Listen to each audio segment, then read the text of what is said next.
முருங்கை வைத்தவன் வெறுங்கையோடு போவான் என்பது பழமொழி. அதன் உண்மையான அர்த்தம் என்னவென்றால், முருங்கைக்காய், முருங்கைக்கீரை போன்றவற்றை நாம் உணவில் சேர்த்துக் கொள்வதால் வயதான காலத்திலும் கையில் குச்சியின்றி வெறுங்கையோடு வீர நடை போட்டு நடக்கலாம் என்பதுதான் அதன் அர்த்தம்.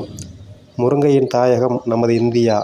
பல்லாயிரம் ஆண்டுகளுக்கு முன்பாகவே இமயமலையின் தென்பகுதி அடிவாரங்களில் முருங்கை மரங்கள் செழித்து வளர்ந்திருந்ததாக ஆராய்ச்சியாளர்கள் கூறுகிறார்கள். அங்கிருந்துதான் ஆப்பிரிக்காவிற்கும் தெற்காசிய நாடுகளுக்கும் சென்றிருக்கிறது. பின்பு லத்தீன் அமெரிக்க நாடுகளிலும் கரிபியன் தீவுகளிலும் பயிரிடப்பட்டிருக்கிறது. ஆசிய கண்டத்தில் உள்ள பல நாடுகளிலும் முருங்கை வளர்ந்து மக்களுக்கு பலன் அளித்து கொண்டிருக்கிறது. வறட்சியை தாங்கி வளரும் தன்மை இதற்கு இருப்பதால் ஆப்பிரிக்கா கண்டத்தில் கடவுளுக்கு நிகராக மக்கள் முருங்கை மரத்தினை கொண்டாடுகிறார்கள். பாசன வசதியே இல்லாத பகுதிகளிலும் வெப்ப நிறைந்த பகுதிகளிலும் எல்லா வகையான மண்ணிலும் முருங்கை வளரும் தன்மை கொண்டது என்பது அதன் விசேஷ ஆற்றலாகும். இது நீண்டகால பயன் தரும் தாவரம்.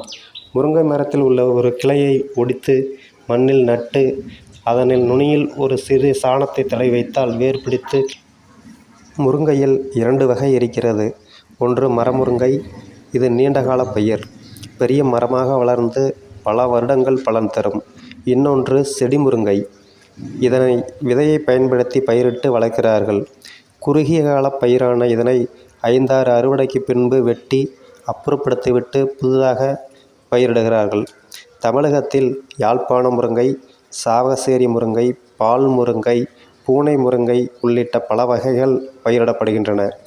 ஆந்திரா, கர்நாடகா போன்ற மாநிலங்களிலும் முருங்கை அதிக அளவில் சாகுபடி செய்யப்படுகிறது.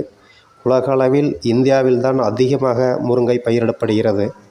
அதனால் உலக நாடுகளுக்கு முருங்கைக்காய் மற்றும் இலையை ஏற்றுமதி செய்வதும் நமது நாடுதான். உலக முருங்கைக்காய் உற்பத்தியில் 24% பங்களிப்பை தமிழகம் வழங்குகிறது என்பது பெருமைக்குரிய விஷயம். இந்தியாவில் தற்போது முருங்கை விளைச்சலில் தமிழகமே முதலிடத்தில் உள்ளது.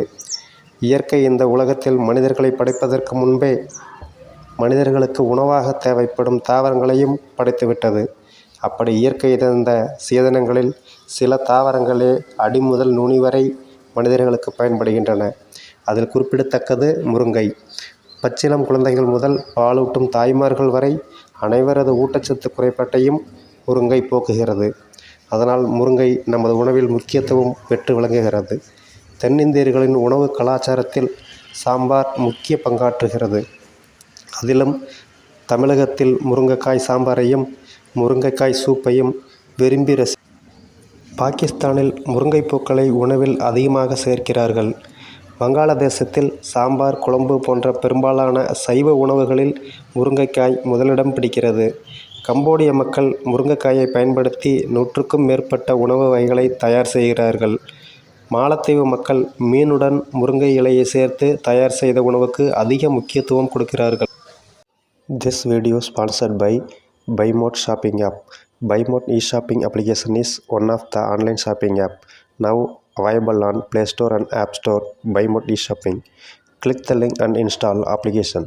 Sponsor content #BuyMode #BuyMode e-shopping #BuyMode online #BuyMode e-shopping #BuyMode application.